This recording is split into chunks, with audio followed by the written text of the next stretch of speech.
Matam amada tompok kauba naha pakhang amakhak mama lukhrabi amaga loinana apikpa khungang amada leirammi.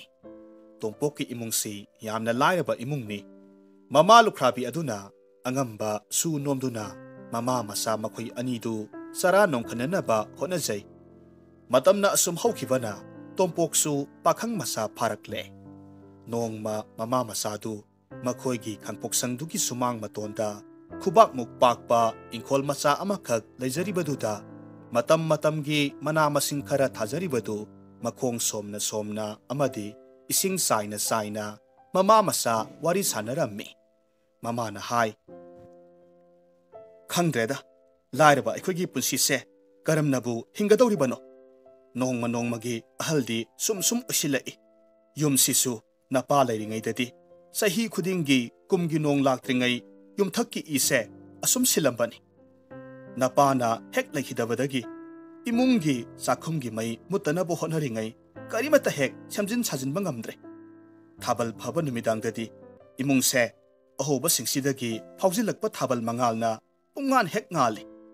Nong suba matamdana imungi mafam khudingmak kompak batin mayamna nong yuribadu yaba masinatana karisu pambai leitre. Karamba matamda yumsibu samjin sajinbiba ngamgadoribano khangdreda. Tompok mana masing singdu ising saina mamana hariba singdu adumak munna tai adubu kumluba hangluba su tawde. Wakhaldadi asumna khalli aise haujikti pakhang phare aina pikta piklingai matamdagina haujik phawbadi imana aibu chara phawbadi helhande. Haujikti aina imagi mateng amuk pangbatai. Mathangi numitni tompok mamada thangnaba khulsingda chatlaga mana suba yaba thabak thiruge hairammi. Masanupagi wafamdu mama adunadi ahanbada yaramde adubu masanupaduna takpa henmanbadagidi mamana kona thangdadi masanupagi wadu yabirammi. Tompokna yum thadoklaga chatkadaba numittu mamana taibang semba mapu ibungo mahakta asoi angam yaudanabagidamak thaunijarammi. Aduga masanupagi khongset aduda lambida sanabagidamak haiduna sakyom amasu ningthina sembirammi. Tompok yumgi lining thau laimarembi anipu setna thaunijaraba matungda mamagi athang lauraga khongchattu khongsalaklammi.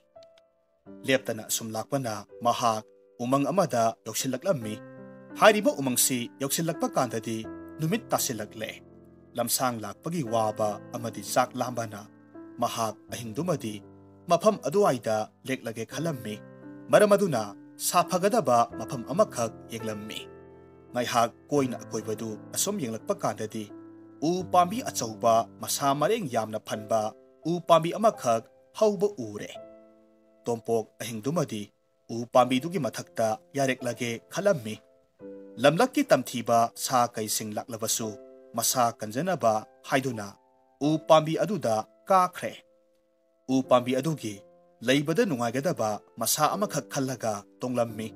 U pambi dugi masaduda ningthina leifam chafam semlaba matung mamana ngasai magidamak sembirakpa sakyomdu puthoklammi. Aduga sanaba honnaringai mitup aduda mahaki mamangmaktada arangba mangal amakhak ngalaklammi.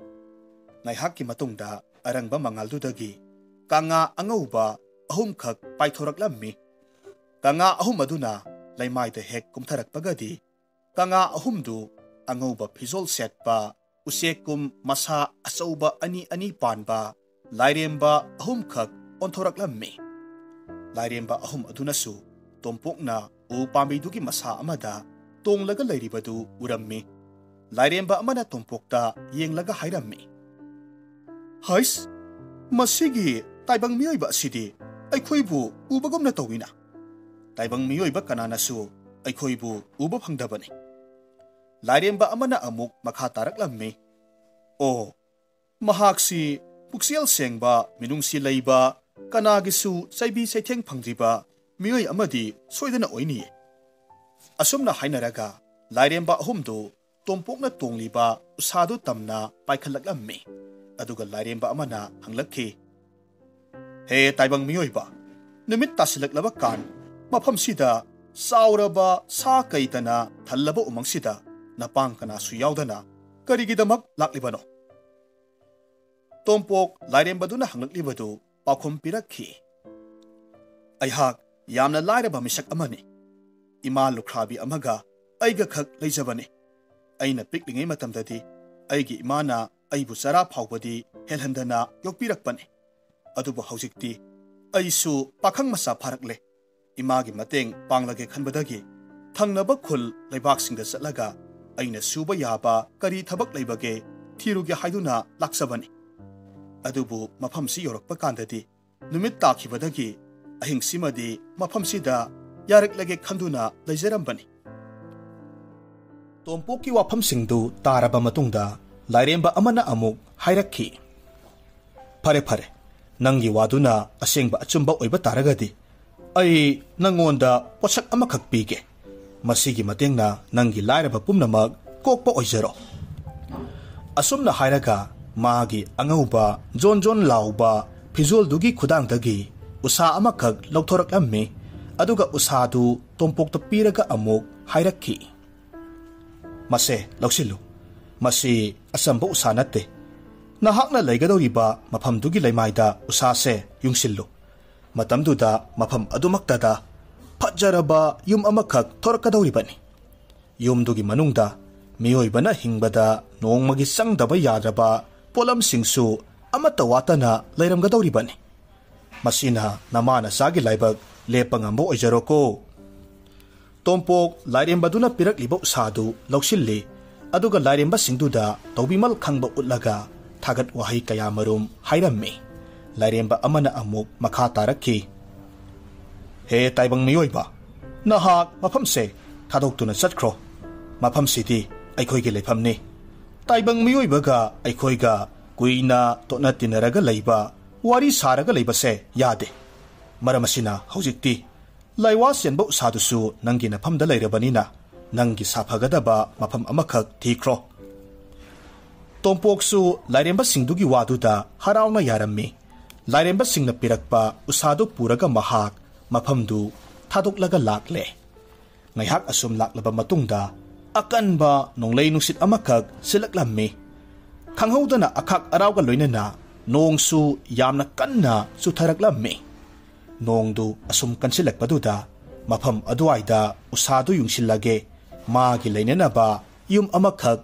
ꯊꯣꯛꯍꯜꯂꯒꯦ ꯈꯜꯂꯝꯃꯤ꯫ ꯑꯁꯨꯝꯅ ꯇꯧꯔꯤꯉꯩ ꯇꯥꯟꯖꯥꯁꯤꯗ ꯑꯗꯨꯋꯥꯏꯗꯒꯤ ꯃꯔꯣꯜ ꯀꯥꯕꯛ ꯀꯥꯕꯛ ꯁꯦꯡꯐꯥꯠꯇꯅ ꯊꯣꯛꯂꯕ ꯑꯉꯥꯡ ꯑꯃꯈꯛꯅ ꯀꯞꯄꯒꯤ ꯈꯣꯟꯖꯦꯜ, ꯅꯤꯡꯉꯥꯏ ꯇꯧꯕꯒꯤ ꯈꯣꯟꯖꯦꯜ ꯇꯥꯔꯛꯂꯝꯃꯤ꯫ ꯃꯤ ꯀꯅꯥꯁꯨ ꯇꯥꯗ꯭ꯔꯕ ꯎꯃꯪꯗꯨꯗ, ꯑꯗꯨꯁꯨ ꯅꯨꯃꯤꯗꯥꯡꯒꯤ ꯃꯇꯝꯁꯤꯗ ꯇꯥꯔꯛꯂꯤꯕ ꯈꯣꯟꯖꯦꯜꯁꯤ ꯀꯔꯤꯅꯣ ꯈꯪꯗꯗꯤ ꯈꯪꯂꯒꯦ ꯈꯟꯗꯨꯅ ꯇꯣꯝꯄꯣꯛ ꯈꯣꯟꯖꯦꯜꯗꯨꯒꯤ ꯃꯥꯏꯀꯩ ꯇꯝꯅ ꯑꯁꯨꯝ ꯂꯥꯛꯂꯝꯃꯤ꯫ ꯃꯇꯝ ꯑꯗꯨꯗ ꯎ ꯄꯥꯝꯕꯤ ꯑꯃꯒꯤ ꯃꯈꯣꯡꯗ ꯅꯨꯄꯥ ꯑꯃꯒ ꯅꯨꯄꯤ ꯑꯃꯒ ꯂꯩꯔꯝꯃꯤ꯫ ꯃꯈꯣꯏꯒꯤ ꯃꯅꯥꯛꯇ ꯑꯉꯥꯡ ꯑꯅꯤꯈꯛꯁꯨ ꯂꯩꯔꯤ꯫ ꯑꯉꯥꯡ ꯑꯃꯗꯤ ꯆꯍꯤ 5-6 ꯁꯨꯒꯗꯕ ꯅꯨꯄꯥ ꯃꯆꯥꯅꯤ꯫ ꯑꯗꯨꯒ ꯑꯉꯥꯡ ꯑꯃꯗꯤ ꯅꯨꯄꯤ ꯃꯆꯥꯅꯤ, ꯆꯍꯤ 1-2ꯗꯪꯒꯤ ꯑꯉꯥꯡꯅꯤ꯫ ꯅꯨꯄꯤꯗꯨꯅ ꯑꯉꯥꯡ ꯅꯨꯄꯤ ꯃꯆꯥꯗꯨ ꯄꯝꯂꯒ ꯂꯩꯔꯝꯃꯤ꯫ ꯃꯈꯣꯏꯒꯤ ꯃꯁꯥꯁꯤꯡꯗꯨ ꯏꯪꯕꯅ ꯊꯛ ꯊꯛ ꯅꯤꯛꯂꯒ ꯂꯩꯕ ꯎꯔꯝꯃꯤ꯫ ꯃꯗꯨ ꯎꯕ ꯃꯇꯝꯗ ꯇꯣꯝꯄꯣꯛ ꯆꯪꯁꯤꯜꯂꯒ ꯍꯪꯉꯤ꯫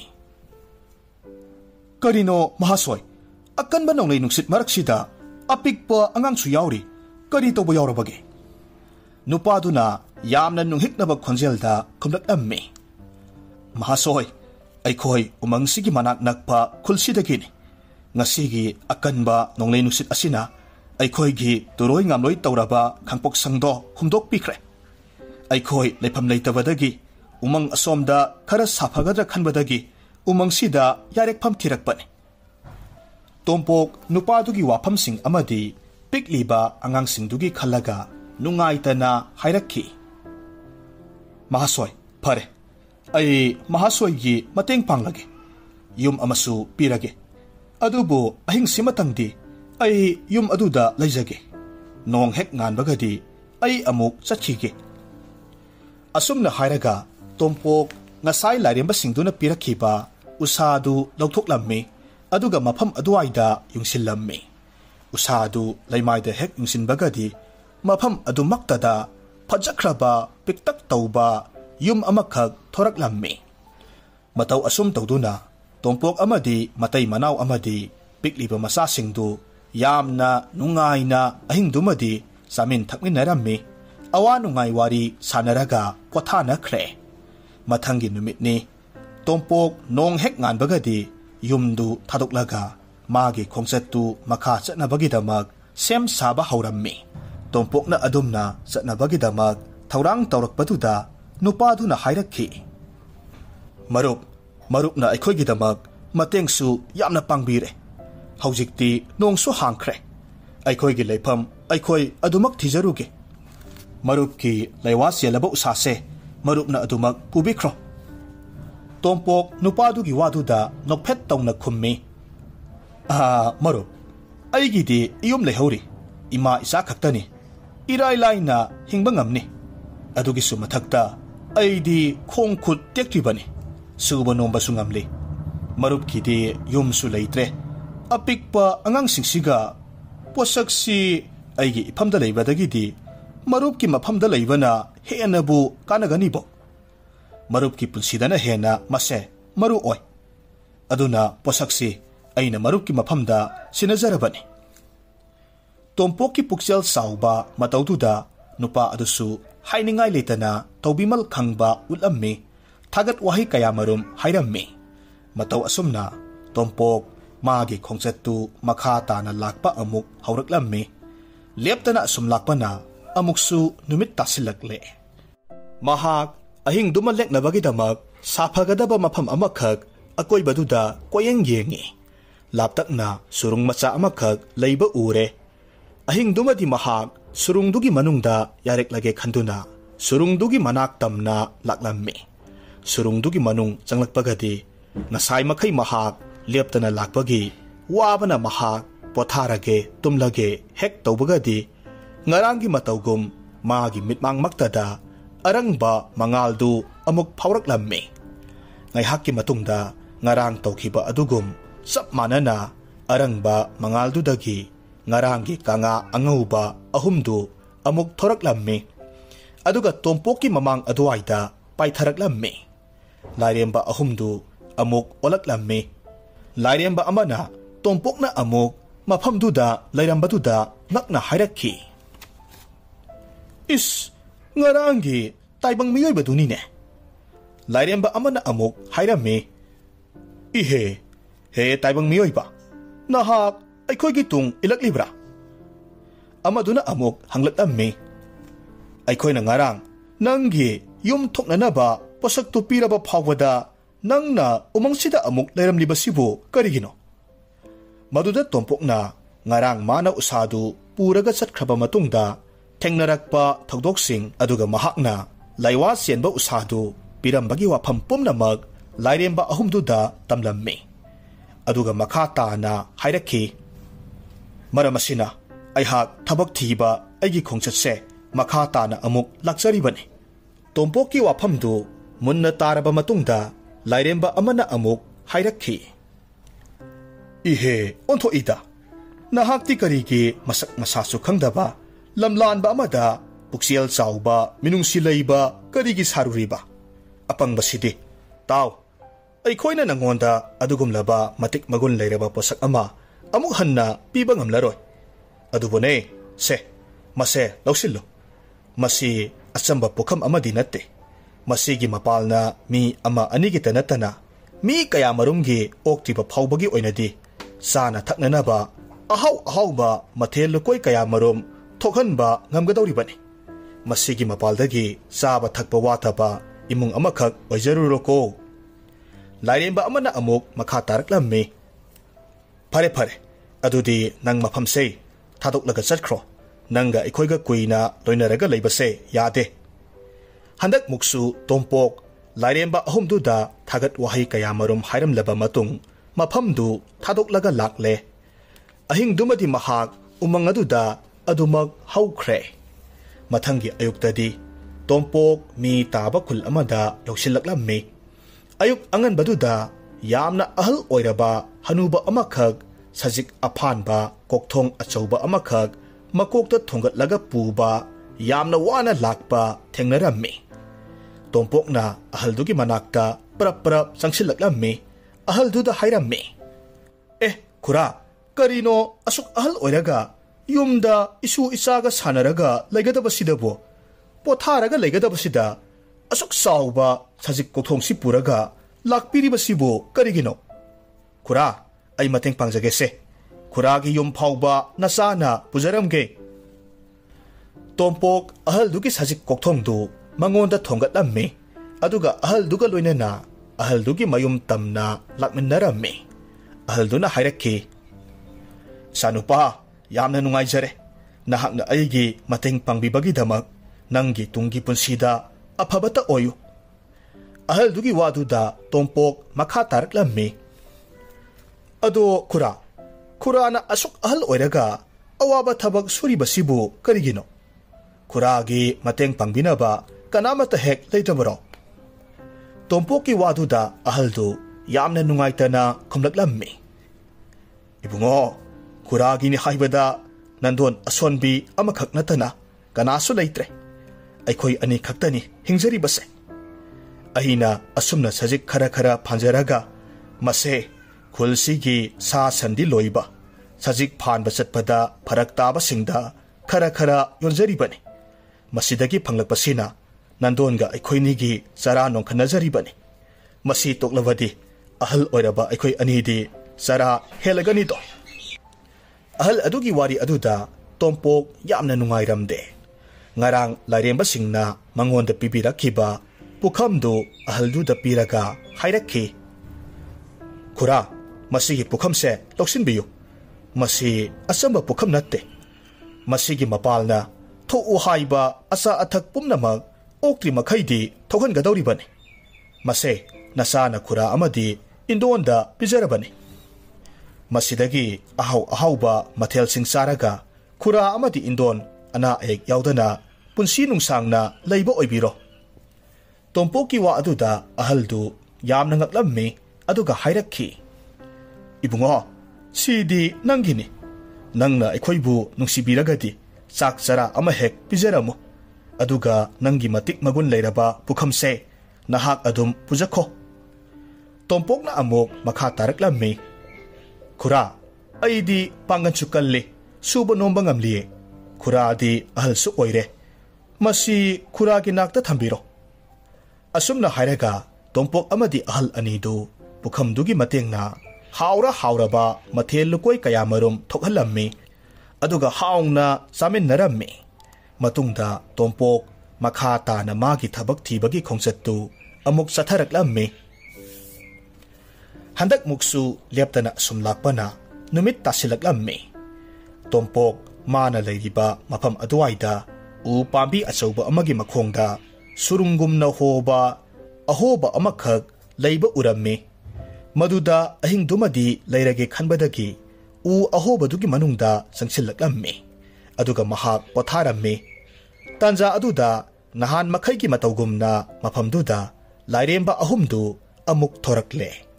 Matamaduda lairemba amana yamna ngakpa maongda hairakki.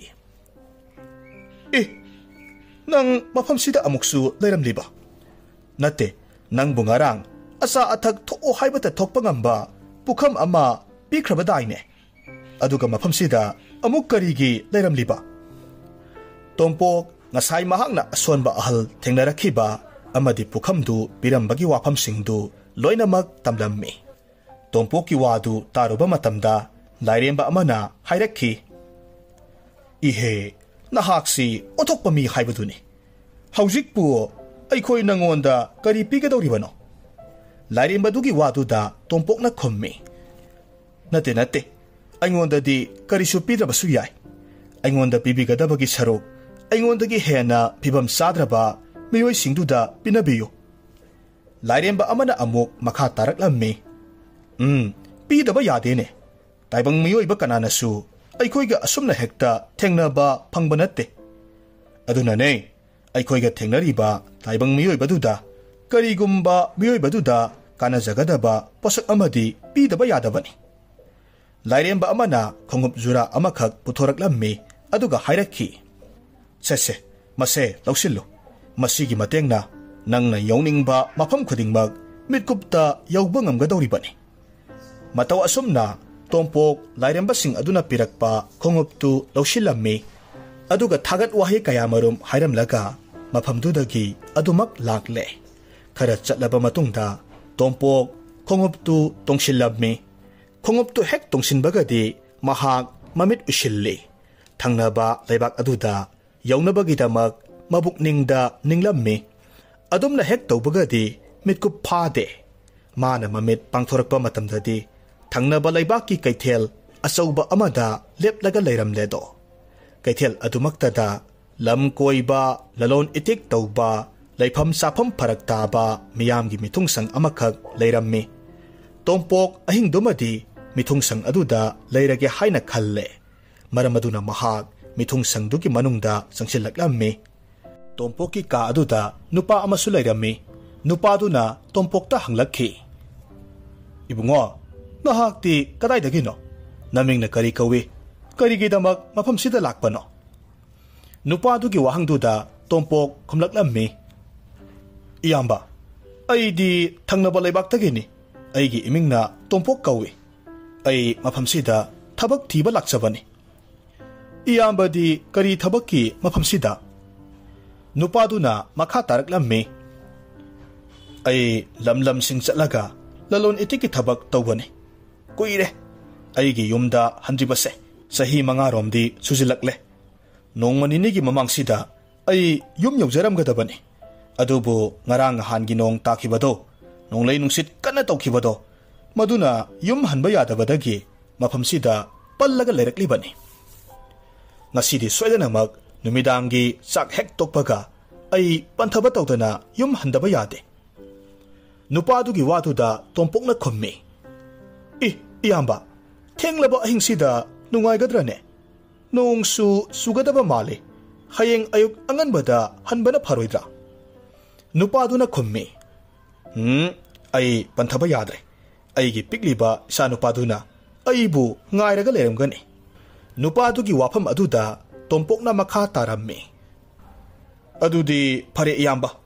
Iyamba na maduyorabanina, ay iyamba gi mateng pangzaragi.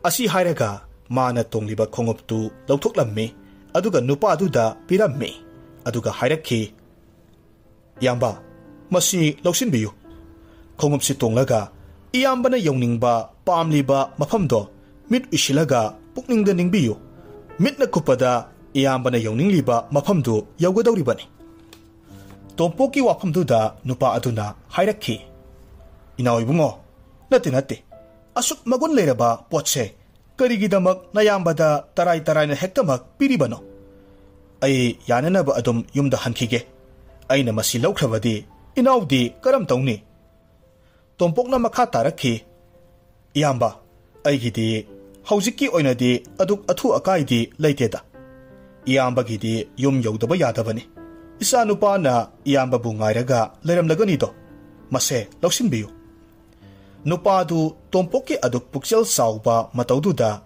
yamna penjarammi. Thagat wahi kayamarum hairamlaga nupadu khonguptu tongsinkre. Mafam adudagi mahak adumak mangkre. Mathangi numitni tompok kaithel dugi akoivada koina satlaga mana suba yaba thabak asum thirammi. Adubu thabakti amata phanglamde hairiba numit adumasu adumak haukre. Tompok pambai amata leitabadagi Mithung sangduda amuk halaklammi mahak tumnanaba tawrakpa matamda nahan makhaygi matawgum lairemba ahumdu amuk thoraklammi lairemba ahum aduna tompok lairemba ubaduda asumna hairakhi Haima nahakti mafamsida kaidawriba khonguptubu nanakta leiribaro lairembadugi watuda tompokna ngarang khonguptu pikhibagi wari pumnamak tamlammi Wafamsingdu taraba matungda lairembaduna wakhal ngaihak khalli aduga amana makha tarakhi Ihe haujikti aikhoina nangonda piningai karisu leitre aikhoina ngamba haibabu nangna pithokiba posak ahumdugi manungda amadi amuk lauraklaga piba ngamni nahak karamba pami munna khalaga hayo usadu pamlagana nangi punsi nangi imaduga loinana Miyoiba amagi punsida changba khudingmak amata watana phanggadoribani nungaina laigadoribani aduga pokhamdu pamlagana saba thakpa amata watana iwa wadana hingdoribani aduga khonguptu pamlagadi nangna youningba mafam khudingmak irai laina yogadoribani khalu khalu nangi apambado hayu pok lairemba ahumdugi wafamduda karisu khantharuba tawdana khumlaklamme nate aingondadi karisu pibidrabasu ai karisu haijaro makhoidagi posaksingdo amuk hanna lobigano makhoi hingnabagi lanphamda pambai leitraba aingondagi hena posaksingdo makhoigi punsida mathau taba mi maktani aidi naha yamna oiri pangalsu yamna kalli ai amadi ima aikhoini khakki watanaba honaba phawbadi ngamkhini aigi mateng pangbiba aigi yaifanabata khanbibagidamaktadi hainingai leitana apenba phawjaido apangba tolaba aina tawbimal khangba uchari tompoki wasingduda lairemba ahomdusu hainingai leitana pen khre hairakhi phare nangi tungi pulsida afabata oyo asumna hairamlaga mangol piramlaba matung mafamdudagi makhoi mangkhre tompoksu makhoi chatkraba matung waba helman khibadagi adumak nungaina tumthakre mathangi ayukni tompokna tumlingai matamda mahaki mamana masa nomduna haudoraklammi ibungo imagi ibungo nangbu hawgatlone numitna waton yawre numitna nambado phattene nangbo tompok mamana hauduklibadu tabadagi hawgalaklammi makhut aniduna mamittusu suru noiraga mamittu panglaklammi angakpagi matawni mana mamit hek panglakpa matamdadi uriba singdu angakpagi matawni phajaraba konungumlaba phura amada mondum montek mathakta tumlaga leiramle madu ubada mahak pumngak ngakkhre tawromliba matawsingduda tompok mamada yamna ngakna hanglammi ima kadai waidano aikhone leiriba sibo aibu ngarangdi thangnaba leibak mithung sangamada laihobani karino tawriba sibo aibu mangla taibangla asumna hairaga makhut aniduna mamaidu set thajilli mamadusu wakhal ingaw-ngawna hairaklammi khangdreda tawriba se ibungo aisu ingaw-ngawre aina tumba hawgalakpa matamda asumna oiraga leiramlibani adudagidi ngakpadagi ai koyeng yenglaga lakpani aduga nangsu kasida tumlaga leiramle mama masa aduna wari sanaringai tanja aduda kadugi thonawdudagi lairemba ahumdu phawjilaklammi aduga hairakhi tompok aikhoina nangbu changyeng tawbani haujikti khangle nangi puksel sengba minungsi chawba pumnamak asina aikhoibu pungpen pelhalle ngasi haiba numitsidagi nama nasa awat apa amata leitana nunga yaifana panba oiro waisingsi hairamlaba matung lairemba ahumdu adumak mangkhre mama masa anidu mathamoida lairemba singdubu thagacharami masigi matungda lukhrabi mama masadu awatpa amata leitana nunga yaifana pankhi